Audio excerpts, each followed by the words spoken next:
Welcome, everybody. I'm Julie Boyer, and I'm so excited to share with you another one of my self-love interviews. I'd like to welcome my guest, Tracy Makarenko. Good morning, Tracy. Good morning. How are you? Good. I am Good. excited. I'm looking forward for this chat together. So, Tracy and I actually met through our Nanaimo Women in Business networking group.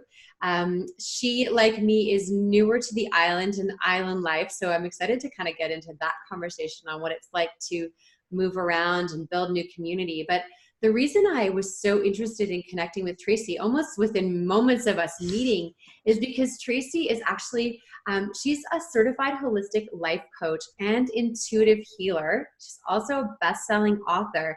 And there was just so many things about Tracy that I resonated with in a very short conversation. And I said, Tracy, I'd love to have you as a guest as part of this self-love project. So I don't know a lot about your story yet either. So I was wondering if you could just share with us a little bit about how you got to where you are today.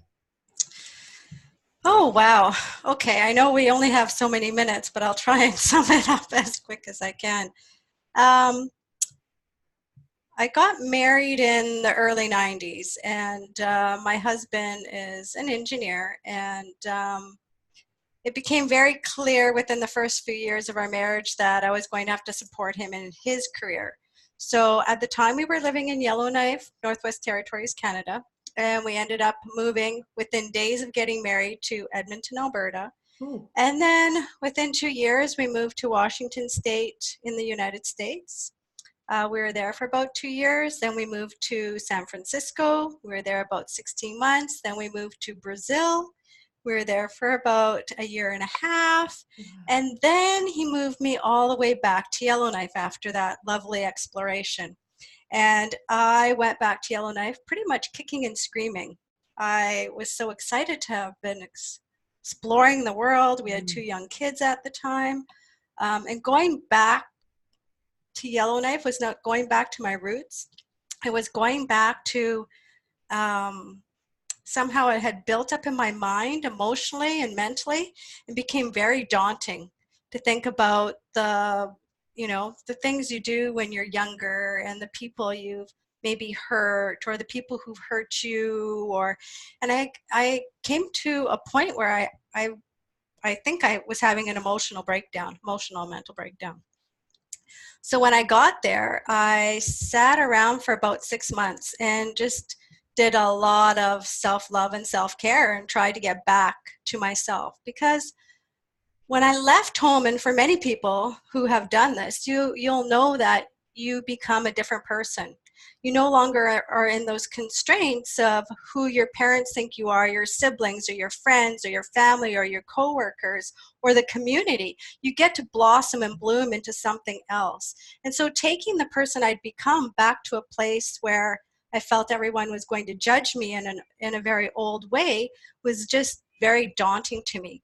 So I had to do a lot of work to try and get through all of that, because we do have to care for ourselves on a loving level, physically and emotionally and mentally and spiritually. And so that's where my journey started, was in 2000, when I started to embrace all these different areas of my life.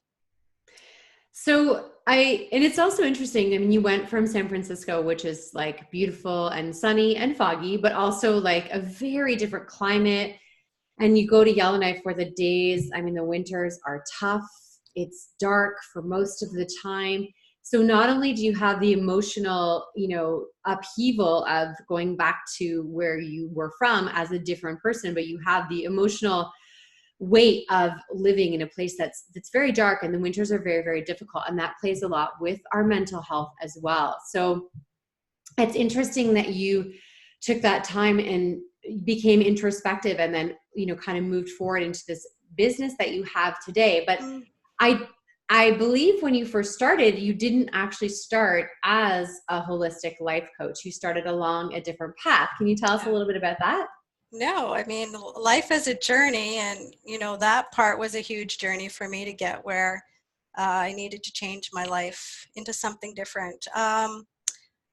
My family's always been very intuitive on my mom's side and my dad's side. We don't really talk about it because it's just a very natural, instinctive thing. We just know things that other people maybe don't know, and it seems normal, I suppose. But Okay. there are some of the darker parts of that can be a little scary. And when I first moved to Yellowknife and I started releasing, I guess, all this heavy energy, emotional heavy energy, through forgiveness and through loving self and um, being kinder to others and kinder to myself. There's a lot of different layers there as you start releasing all of that. Um, I was really pulled into the holistic community. So it started with yoga and meditation, and then I took my breathwork certification. Um, then I became a Reiki master. And I mean, Reiki, if you want to talk about self-love, if you can heal yourself naturally, Yeah. it's a beautiful thing you can do for yourself all the time.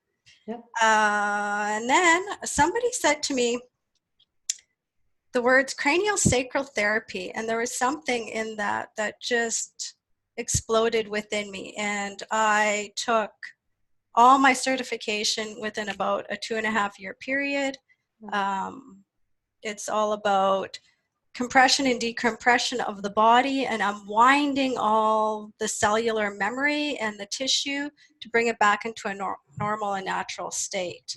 So with that, you release the physical issues going on in the Mhm. body and the mental and emotional traumas that you're dealing with, and it really helps you open up more to a spiritual awareness.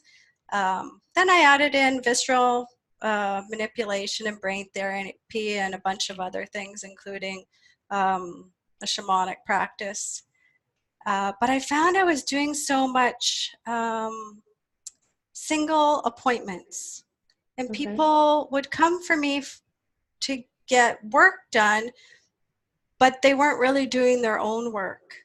Okay. And so a big part for me is coming back to, the self-love and the self-care and the journey of understanding where you've been and where you're going. And so I took my certification in 2014 in coaching. It was a year-long program because I really wanted to be there to support people and help them with accountability and get a better sense of their intuitive nature to figure out what drives them, what they're passionate about.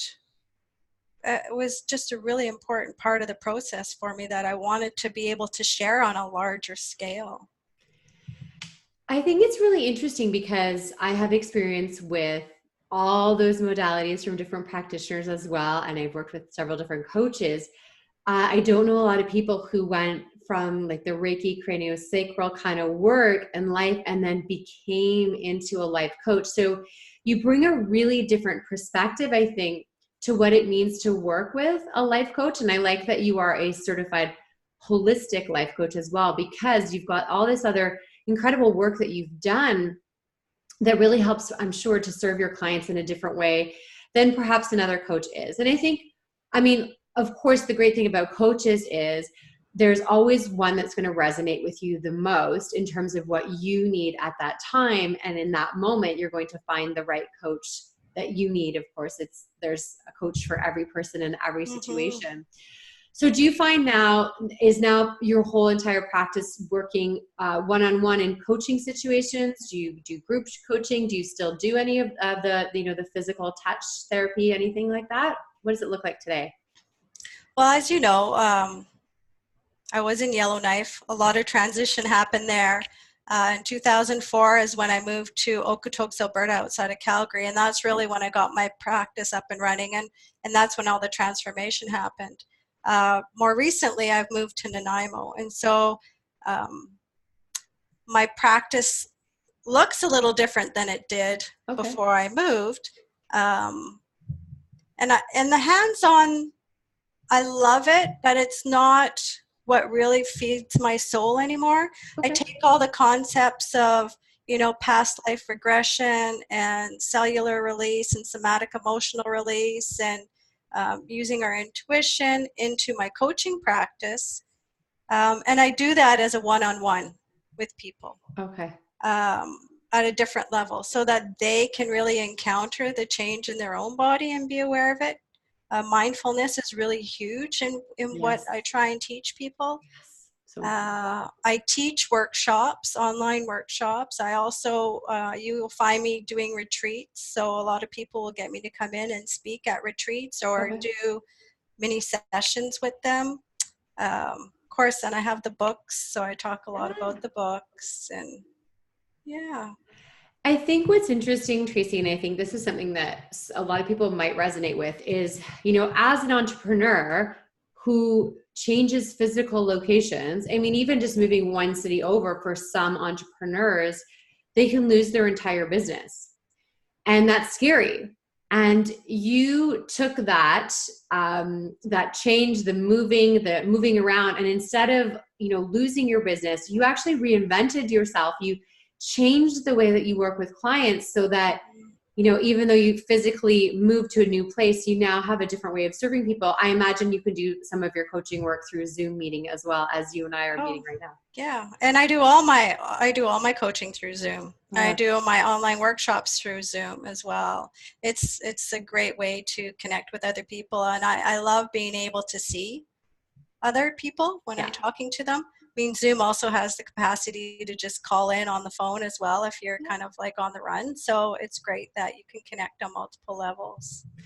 And I Yeah. think that is important to know that, like, you don't have to start over at zero. There are so many technological ways that we can change the way that our business. And I love how you said, really, the work that you're doing now is what makes your heart sing. It is what you're aligned with. And that happens sometimes as an entrepreneur. We hang on to something because it's working and it's successful. And maybe we hang on to it a bit too long because we're scared to kind of shift to somewhere else. But you and I both know is, like, when you're doing work that feeds your soul personally, that lights you up, you actually attract more business that way. So I'm excited for you, and I'm so glad you've moved to Nanaimo. It's such an exciting opportunity for us to do really cool things together. Now, I see your books behind you, and I would love to hear a little bit more about the books. Tell me about those. Well, the first book that I wrote and published in 2013, Moving from the Outside In, was really my personal story and a bit of what I've told you today. It comes from a place where I feel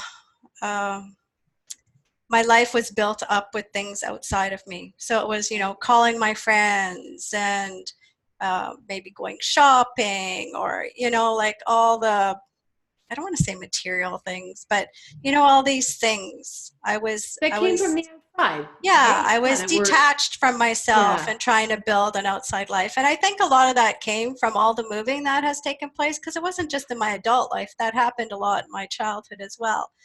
So when I got to Brazil, I mean, I had to learn another language. There is a different culture. Um, and I learned because I had a nanny who was taking care of my kids and a housekeeper taking care of my house that my usefulness was very different than it had been before. So I had a lot of moments of quiet time. And so I was able to really reflect on myself in those moments and really come to a place where I started loving myself. And when and that's a big thing that I teach in the coaching is when we start making space in our life, we start having space in our life to actually pay attention to what's going on under the surface. When we stay so busy, and that's the outside world, we don't have an opportunity to, move to the inside and really pay attention to what's going on in the inside world. And so that's what that book is all about, is just making space in the transition. And it's funny, and I tell a lot of truths that people probably go, geez, it's a great book. It's a great book.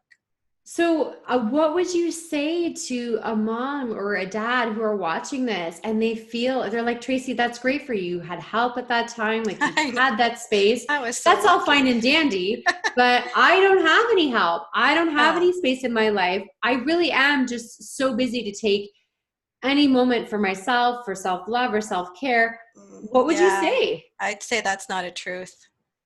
I wouldn't. Mhm. Because, for one, I mean, both of us are here. We're willing to help people. There's a That's whole true. world full of people willing to help people. And that's the big thing we need to get past is part of self-love is asking for help or accepting help.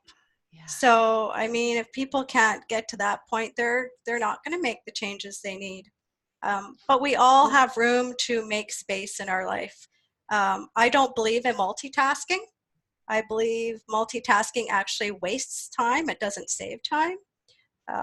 That's one of the things I teach, because when you start paying attention to one thing at a time, you actually start paying attention to one thing at a time, and you get more accomplished instead of, that scattered brain thing. So, Those are, I yeah. love it. I love that you're just like, no, like if you need, all of us can find Sorry. a way to make time. And I agree that, I talk a lot about this. I've blogged about it a lot about, time.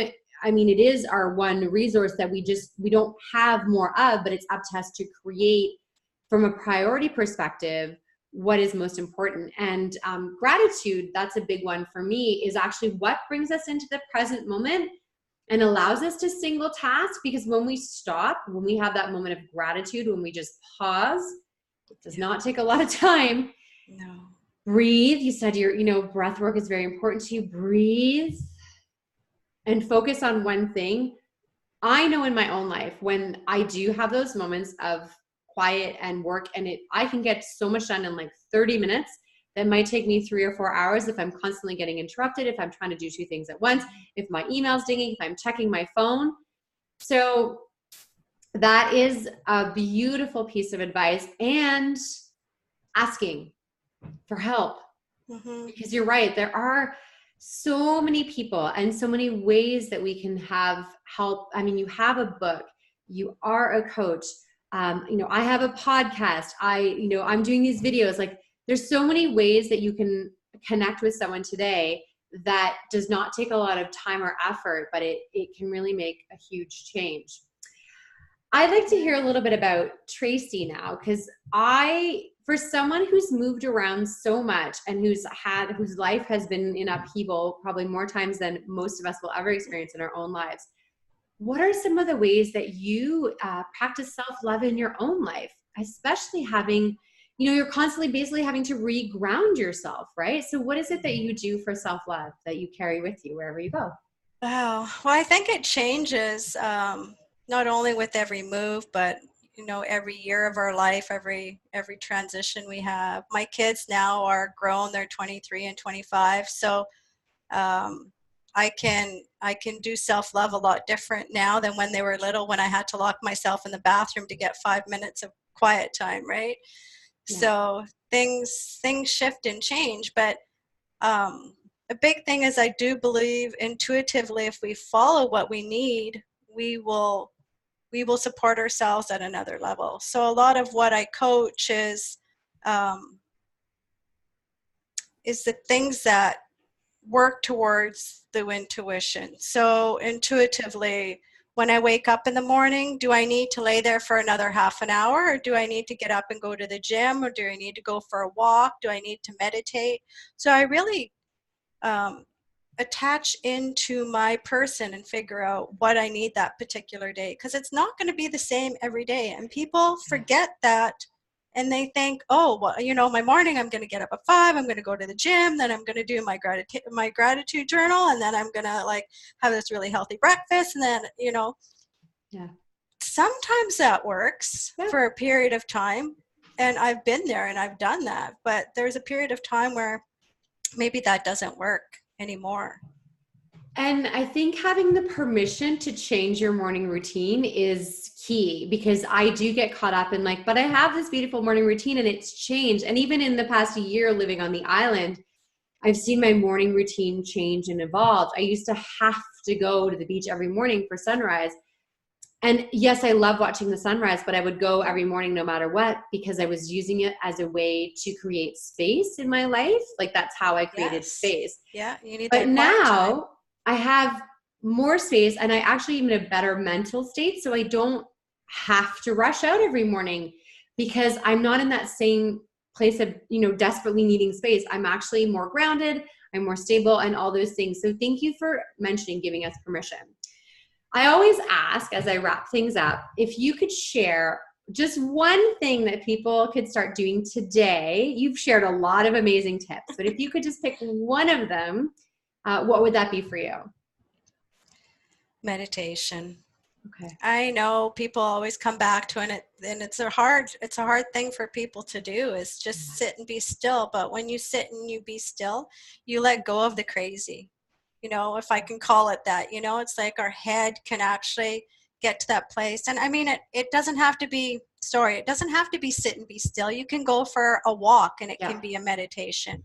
Yeah. 20 minutes into my walk, all of a sudden, all those thoughts disappear from my head. When I was running my radio show, I'd go out for a walk before that show every time, because within 20 minutes, my brain would release. And then all these new ideas would come about the guest I was going to have on my show. Yes. So, I mean, meditation can look different for everyone. And I agree. One of my favorite ways to meditate is just to stand at the beach, ground my feet, and just breathe and imagine, being grounded to the earth with gratitude and being protected by a beautiful white light of kindness and love and gratitude. That's one of my favorite ways to do it. But I'm standing and I'm just listening, and I don't do it for a long time, but it feels so good. So that is a simple way that all of us can make a difference, change the way that we act during the day. I have loved our conversation. I feel like it's just the beginning of many. I'm so excited for what's next. But in an interest of time, where do people find you if they want to continue this conversation? Oh, sure. So I have a website, www.tracymakarenko.com. You can also find it under holisticlifecoach.ca. Okay. I'm on Facebook under Tracy Makarenko, Intuitive Healer and Holistic Life Coach. You type in Tracy Makarenko, you'll find me there. You'll find me on Instagram. You'll find me on LinkedIn. So I will post all of those links with the video and with the audio as well. And there's also captions as well, so people can catch it. But in case someone is just listening, it's Tracy with no E, right? T-R-A-C-Y. And then how do you spell your last name, please? Yeah, you can email me at Tracy, T-R-A-C-Y, at Tracy Makarenko, MAKARENKO.com. Perfect. Just in case someone's only listening and they want to find you, they can quickly Google you. So Tracy, really enjoyed our time together. Thank you so much for taking the time to connect. And yeah, I'm looking forward to our next conversation. Yeah, me too. Thanks.